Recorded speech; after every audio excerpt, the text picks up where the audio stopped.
Fim de semana tem o Fla-Flu pelo Campeonato Carioca e uma boa notícia para o torcedor rubro-negro. Capitão de Tite, Gerson voltou a ser o camisa 8 do Flamengo nesta quarta-feira após a saída de Thiago Maia. Porém, uma notícia ainda melhor do que essa é que nesta sexta-feira o Gerson tirará os pontos da cirurgia a qual foi submetido no dia 1º de março. O ídolo estava em momento de repouso ainda, mas dará passos importantes até o fim de março. No dia 22, há a retirada do dreno. Feitas as retiradas entre sexta-feira e o dia 22 de março, Gerson vai iniciar uma preparação de forma gradual com exercícios leves no dia 25. Ele vai precisar de aproximadamente um mês para readquirir a forma física e dar as respostas necessárias em relação a eventuais dores durante o processo de recuperação. O Flamengo segue trabalhando com a expectativa de que Gerson voltará a jogar entre o fim de abril e o começo de maio.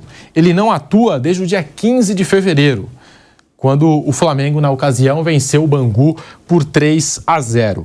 Internado 3 dias depois, foi diagnosticado com a dilatação do rim, né? Com isso, desfalcou o Flamengo nos 5 jogos seguintes.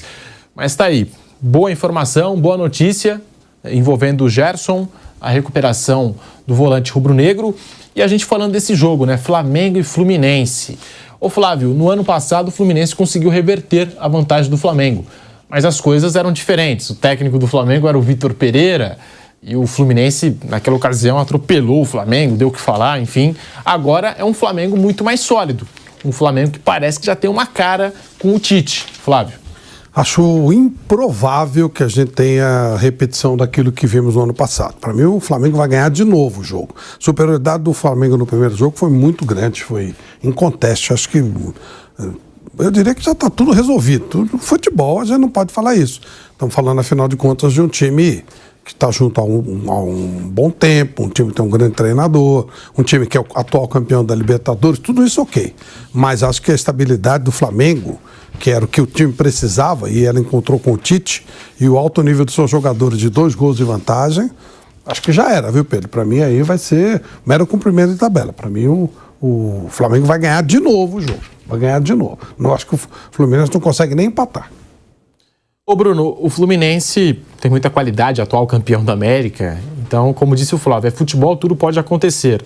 No ano passado, deu essa reviravolta, né? O Fluminense conseguiu reverter o placar do Flamengo, mas era um outro time do Flamengo. Só que o Fluminense, ele tem esse DNA ofensivo, né? Eu acho que o Fluminense, desde o primeiro minuto, ele vai tentar. Vai tentar, não tem outra possibilidade. Já está em desvantagem no placar agregado, vai ter que sair. O Fluminense naturalmente já sai para o jogo, vai ter que sair ainda mais. Só que vai ter do outro lado um Flamengo muito mais sólido defensivamente, um Léo Pereira que vem jogando muito, né? Muita bola, Léo Pereira, e essa zaga aí do Tite, parece que ele acertou o sistema defensivo do Mengão. Então, o que esperar desse jogo no sábado às 21 horas, nos embalos de sábado à noite, Flamengo e Fluminense, Bruno? Eu também acho que é uma situação muito diferente do ano passado, principalmente do lado do Flamengo. O Fluminense, ele ganhou a Libertadores há pouco tempo, continua sendo um time forte, tem a mesma base do ano passado. Do lado do Flamengo é que a coisa está diferente do que era há um ano, mais ou menos, quando aconteceu a final do Campeonato Carioca, em que o Fluminense reverteu uma vantagem de 2 gols do Flamengo. Aí até também nessa semifinal tem a vantagem do empate ali no agregado, né? O Flamengo, como tem melhor campanha, ele pode até perder por 2 gols, né? O Fluminense tem que ganhar por 3 para classificar, o que deixa ainda mais difícil. Mas é um Flamengo que praticamente não toma gol, é um Flamengo que está muito seguro na sua defesa e está mais tranquilo do que estava ano passado. Ano passado, quando o Flamengo chega nessa decisão com o Fluminense, o Flamengo vinha de derrotas na Supercopa do Brasil, na semifinal do Mundial de Clubes e na Recopa Sul-Americana. Tinha muita cornetagem já em cima do Flamengo, tanto que o Vitor Pereira cai após a final do Carioca. Então já vinha de muita cornetagem. O Flamengo já nos primeiros meses do ano já tinha um ambiente bem agitado por causa de resultados dessas competições. Então agora o Flamengo está bem tranquilo, ele não perdeu no ano, praticamente não tomou gol, então não tem essa pressão que tinha no ano passado. O Flamengo tem uma ótima vantagem, tem um time que está bem e não tem essa pressão. Então não acredito que o Flamengo correrá riscos. Claro que o Fluminense vai tentar, vai pressionar, mas acho que o Flamengo não vai correr risco de perder essa vaga, não. Vanderlei Nogueira, Fla-Flu, neste sábado às 21 horas. A sua expectativa para esse jogo, será que Fluminense pode reverter, assim como foi no ano passado? O que é que você pensa, Vanderlei Nogueira? Não acredito. Acho que, de novo, o Flamengo vai ganhar o jogo. O elenco do Flamengo é melhor, está mais afinado, as coisas melhoraram no Flamengo em relação à temporada passada. A gente já falou aqui várias vezes, eu tenho insistido nisso. Eu acho que serão raras as derrotas do Flamengo ao longo da temporada. Então, chega como favorito. É clássico. Grandão com grandão. Maracanã. Tudo isso a gente sabe. É importante. Pode acontecer.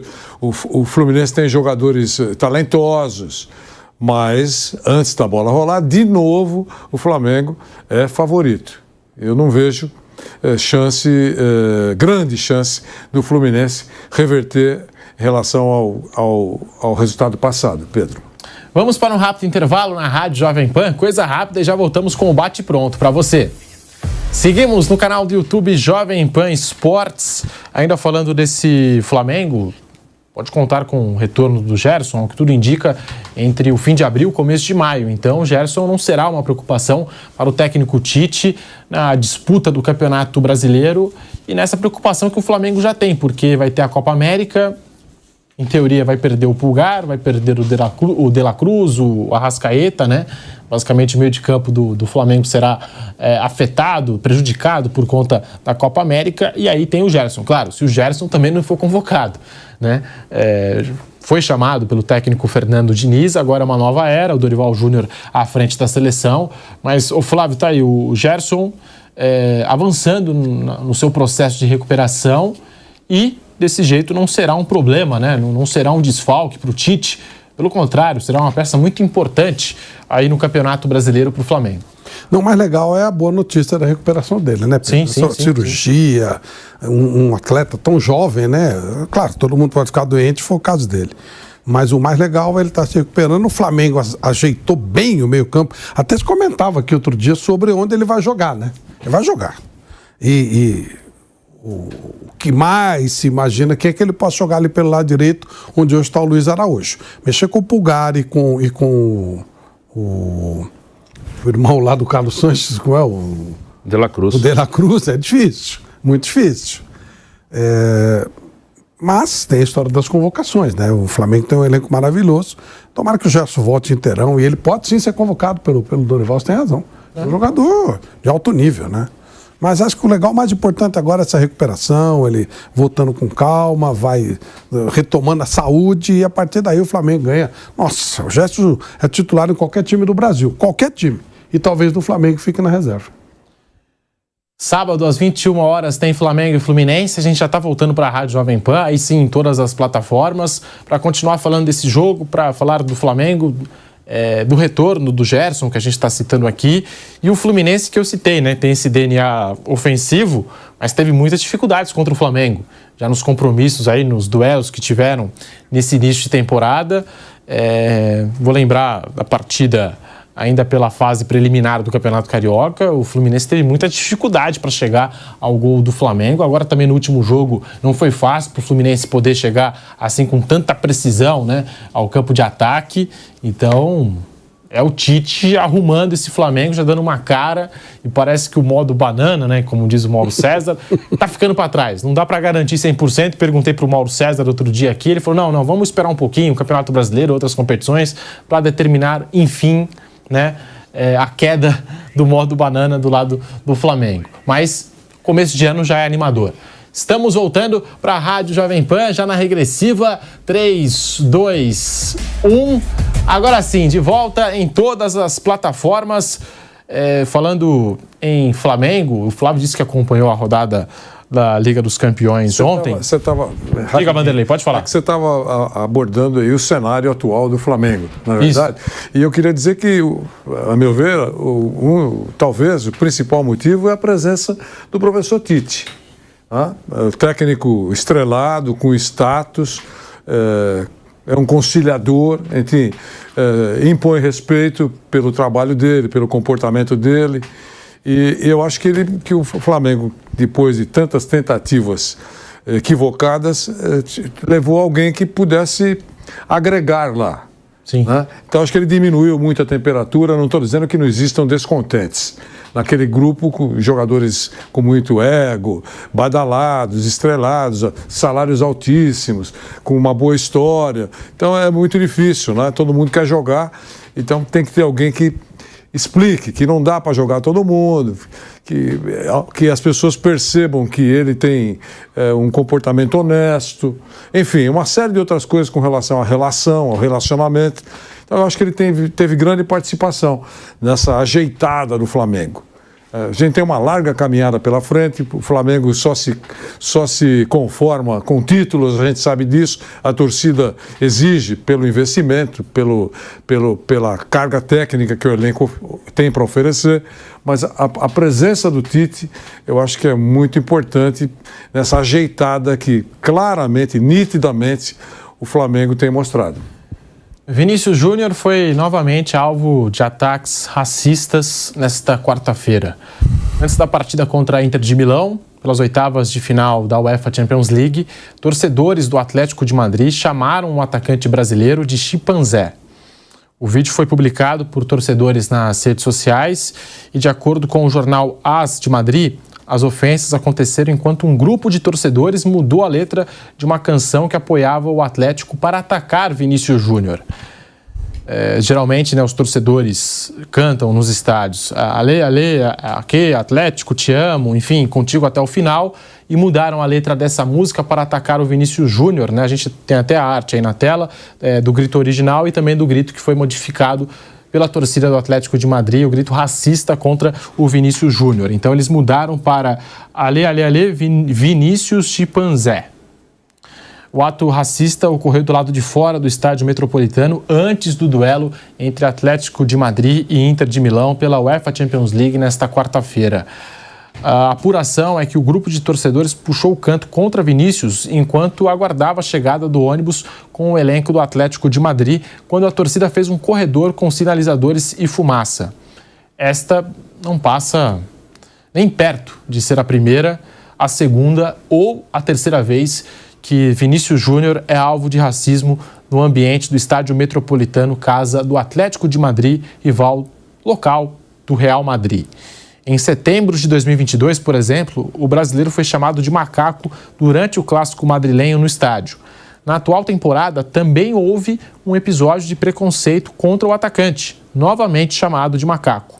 Isso sem contar o episódio que penduraram um boneco do Vinícius Júnior em uma ponte, em um viaduto ali, né, de Madrid, simulando um enforcamento de Vinícius Júnior antes de um clássico.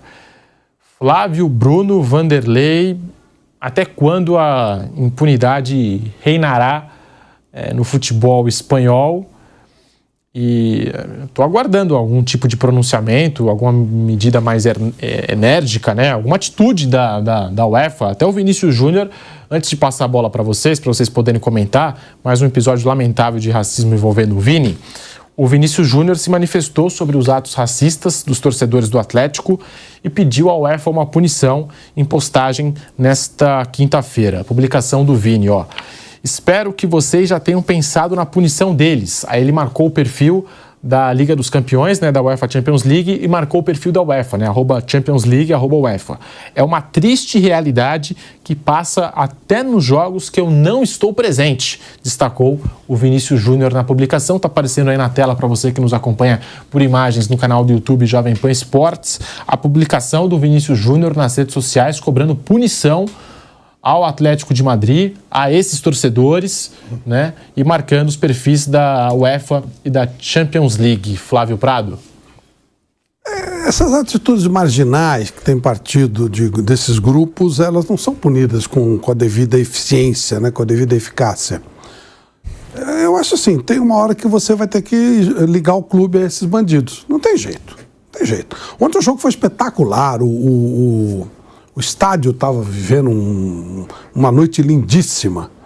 E o André Henning, que estava transmitindo, até falou uma frase que eu achei muito legal. O Wanda Metropolitano ganhou cara de Vicente Caldeirão. Sabe, não era pequeno, era um belo estádio do Atlético de Madrid. Eu tive a alegria de fazer um jogo dentro daquele estádio, dentro do campo. A seleção brasileira jogou lá, o Brasil ganhou de 1-0, estava dentro do campo, era muito legal. E o Wanda é um estádio de outro nível, de outro porte, mas que, pela empolgação da torcida do Atlético, né, ele ganhou áreas de um estádio pequeno, né, de um estádio alçapão. Então, legal a torcida do Atlético. Mas esses bandidos, eles falam em nome do clube. Eles estão lá como torcedores do clube. Eles devem torcer por clube. No meio de tanto trigo, tem o joio lá, né? Tem esses lixos. Se o clube não ajudar a acabar com esses lixos, não vai ter jeito. E talvez a única maneira seja metendo posição, vinculando o clube a eles. Não tem outro jeito, porque eles são os imbecis. Eles não vão melhorar de nenhum momento. São idiotas quanto mais. Eles já nasceram idiotas, provavelmente tiveram criação de idiotas, e são idiotas. Não tem o que fazer, são idiotas. E esses idiotas, eles não vão mudar as suas ideias, porque eles são idiotas, né? Fazer o quê? Deixar para lá? Passar batido? Ou vinculá-los ao clube e aí o clube trata de afastá-los? Talvez seja a única maneira desse assunto ser resolvido. Eles não vão melhorar nunca, então eles são imbecis mesmo. Então tem que fazer os caras sentirem na pele, né? Porque só dessa maneira eles vão entender. E o Vinícius Júnior cobrou punição da UEFA. Eu procurei no Twitter do Real Madrid se tinha algum posicionamento do Real Madrid, não achei nada do Real Madrid. O Real Madrid basicamente não citou esse ataque racista, mais um ataque racista que sofreu o Vinícius Júnior. E eu já tinha até... O Ancelotti falou outro dia que ele não entende porque o Vinícius é tão atacado. Falou que nunca viu uma perseguição tão grande em cima do jogador.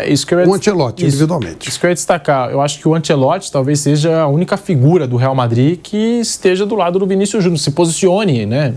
Porque o Vinícius Júnior parece que não tem o apoio do Real, dos companheiros dele, de elenco. No Manchester City e Real Madrid da última temporada, os jogadores do Manchester City, depois do jogo, foram abraçar o Vinícius Júnior numa forma, né, de demonstrar apoio ao que o Vinícius Júnior está passando. Eu acho que falta isso também para os jogadores do Real Madrid, para a diretoria do Real Madrid, porque o Vinícius Júnior não pode ficar sozinho numa situação dessas. A sua opinião, Vanderlei Nogueira? Bom, tudo que vocês falaram eu concordo, eu só quero acrescer que a decepção maior, mais uma vez, né? Claro, mais uma vez, a decepção maior é também a falta de manifestação por parte do Atlético de Madrid. Não, sim, também. Entendeu? Dos jogadores... Já não é de hoje, né? Do Atlético de Madrid, dos jogadores, do treinador, enfim, da direção, tá certo? Porque eles tinham que mostrar publicamente que não concordam com esses idiotas. São racistas e que têm essa postura turbinada pelo anonimato. Esses caras estavam lá, as outras vezes estavam dentro do estádio, mas esse que você está abordando aqui, eles estavam lá de fora aguardando a delegação, tá certo? Quer dizer, é um grupo, imagino que não foram todos que fizeram isso, mas também não estou dizendo que não pensem da mesma maneira, mas é uma manifestação racista, né? Intolerável. Eu já tenho dito várias vezes que impressionante que apanha nesse campo o Vinícius Júnior. É pancada de todos os lados, em todos os jogos, ele é perseguido. Mas só perseguem, não importa, pegaram ele de Cristo. Ele saco de pancadas nisso. Incomoda. Não tem que ligar. Não é assim. Cada um sabe como sente a sua dor. Se alguns não se importam, eles se sentem incomodados. E todo mundo de bom senso, que tem cérebro, sabe que isso é uma agressão, é uma coisa intolerável, sabe? Quer dizer, nós estamos já num momento em que isso não pode acontecer. E as autoridades são frouxas, eu não acredito que punam duramente a agremiação, que vinculem. Eu acho que seria muito bom se vinculassem esse tipo de comportamento a uma agremiação. E as autoridades, com tantas câmeras, com tanta coisa, foi um parto para eles descobrirem 2 ou 3 que participaram, não é, Bruno? Daquele boneco pendurado na ponte, não foi? Foi um tempão para descobrirem. Imagina, uma ponte importante numa cidade europeia incrível, com câmeras em todos os lados. Foi um parto, todo mundo cobrando, até que descobrissem que é alguém ou alguns que participaram daquilo lá, pendurando um boneco com o nome do Vinícius. E também não aconteceu absolutamente nada mais profundo. Então é muito triste isso e ele vai continuar sofrendo. Vai precisar estar legalzinho de cabeça para não deixar se atingir dentro de campo. Eu adorei. Recentemente ele fez 2 gols, né, contra o Valência, não foi isso? Isso. Adorei. Os caras chegando. Meteu a mão ali na frente. Ergueu o punho. Ah, que maravilha, adorei. Respondeu fazendo gols. Nossa, os caras devem ter tido uma noite péssima, dormindo, com um negócio no pescoço. Essa foi uma grande resposta que ele deu. É isso, eu torço por ele. Bruno Prado. Eu não tenho muita esperança de que vai mudar alguma coisa, não. Acho que não há interesse em mudar alguma coisa, porque não é uma coisa nova, né? Tem alguma repercussão porque o Vinícius luta em relação a isso. O Vinícius se manifesta, o Vinícius fala, ele fala, sinaliza, enfim, porque ele se manifesta. Porque não vejo interesse. Aí, por causa das manifestações do Vinícius, uma ou outra entidade, um ou outro personagem fala alguma coisa, mas, assim, de prático, uma luta verdadeira contra o racismo, uma busca por uma punição mais séria, já poderia ter acontecido e não aconteceu até agora. Então, não acredito que vai acontecer. Agora aconteceu ontem, aí talvez nos próximos dias alguém fale alguma coisa, mas depois passa e ninguém faz mais nada. Eu não acredito que isso vá mudar, não. O Vinícius vai continuar sendo ofendido, vai continuar sendo xingado e vai continuar a briga dele praticamente sozinho. Não acho que terá assim, vai ter apoio em palavras de um ou outro, mas não vai ter, acho que, nada muito rigoroso contra ninguém, não, porque já poderia ter acontecido, não é uma coisa nova. Se não aconteceu, é porque não há interesse que aconteça. É isso aí, nação. Mais informação sobre o nosso Mengão está aí. Trouxe o corte do programa Jovem Pan Esportes, onde eles comentaram sobre a recuperação do Gerson, sobre o clássico do final de semana, que eu creio que vai dar Mengão 3-1 pro Flamengo no final de semana. Comentaram sobre o Vinícius Júnior, cria, que infelizmente sofreu mais uma vez sofreu preconceito sobre o racismo, infelizmente, mas desejamos boa sorte para o Vinícius. E não se esquecendo, você que está nos assistindo aí, se inscreva no canal, curta, compartilhe, deixe o seu like aí, ok? E até o próximo vídeo.